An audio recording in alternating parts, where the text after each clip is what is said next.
seeping from her temple. It is eating me. I can feel it. Isabella rushed over and held her down, her hands meeting skin, cold as ice. Lena's skin felt like it had been soaked in icy water.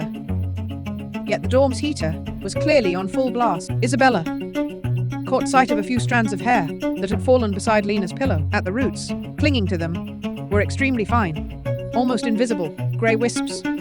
Spores? The old custodian had said spores could attach through images. But what if it wasn't just images? She snapped her gaze back to her phone.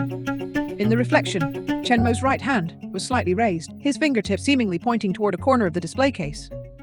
Isabella turned the photo brightness to maximum, zooming in again and again. At the edge of the display case base, there was an extremely thin gap. From within the gap, a faint, dark red light seeped out, like the indicator light of some instrument. Oh no, this is just terrible, she murmured.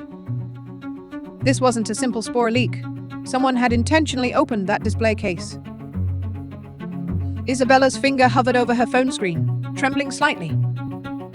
The password field for the encrypted album gaped like a waiting maw. Lena tossed in bed, letting out a pained groan. Another clump of hair left behind on her pillow.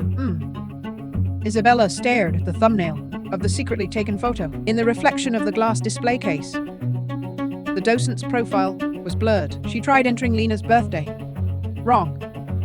Then the date of their museum visit. Still wrong. Only one attempt left. Lena suddenly sat up, her eyes fixed blankly on the ceiling. She is here, watching me from the ceiling. Isabella walked over and took her and it was ice cold, as if just pulled from a freezer. Who is here? The one in the ancient dress. Lena's voice was hollow.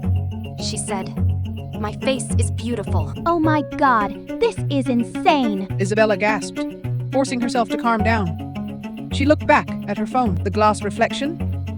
The docent was facing away from the camera, but the posture of her shoulders was off. It wasn't a natural stance, more like a deliberate turn. She zoomed in on the reflection. The pixels blurred, but she could vaguely make out the curve of the docent's mouth. It wasn't a smile.